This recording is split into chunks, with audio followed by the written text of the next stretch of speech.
మన యొక్క ఈ రోజున ఈ యొక్క బంగారు సత్సంగానికి వచ్చినటువంటి పిల్లలకు, పెద్దలకు, ఆధ్యాత్మిక బంధువులకు, ఆత్మ బంధువులకు అందరినీ కూడా దైవ సమానులుగా భావిస్తూ, మా గురువులను, తల్లిదండ్రులను అందరికీ నమస్కరిస్తూ ఈ సత్సంగాన్ని చేసుకుందాం. ఈరోజు విషయము పిల్లల భవిష్యత్తు. అంటే పిల్లల యొక్క నడవడిక, మంచి మార్కులు ఎలా ఉంటారు అనే ఉద్దేశంతో చెప్పుకుంటున్నాం.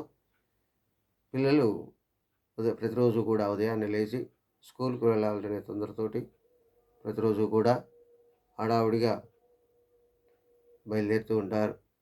అంటే కాలకృత్యాలు తీర్చుకొని, డ్రెస్ వేసుకొని, స్నాన సంధ్యలు చేసి, డ్రెస్ వేసుకొని, పుస్తకాలు సర్దుకొని, మీరు ఇచ్చిన టిఫిన్ బాక్స్ తీసుకొని, టైం అవుతుంది స్కూల్కి హడావుడిగా వెళ్దాము అనే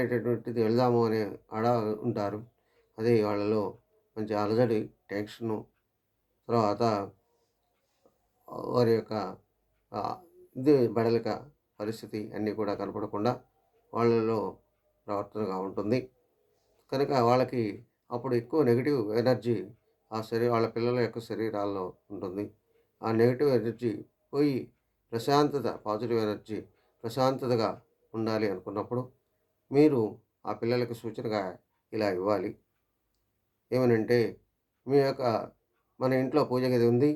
ఆ పూజ గదిలోకి వెళ్ళి దేవుని దగ్గర బొట్టు పెట్టుకొని, ఆ తర్వాత నమస్కారం చేసుకొని బయలుదేరండి అని చెప్పాలి.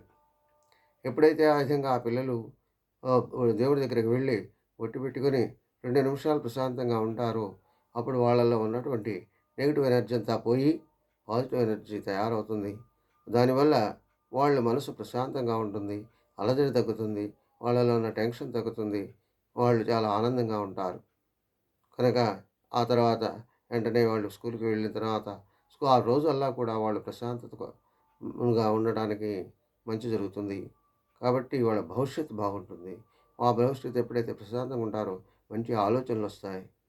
కనుక మీరందరూ కూడా బంగారు తల్లులైనటువంటి మీరందరూ ఈ విషయాన్ని గ్రహించి మీ పిల్లలకి ఆచరించేటట్లుగా చేసి వాళ్ళ భవిష్యత్తు బంగారు వాటగా వేస్తారని కోరుతున్నాం.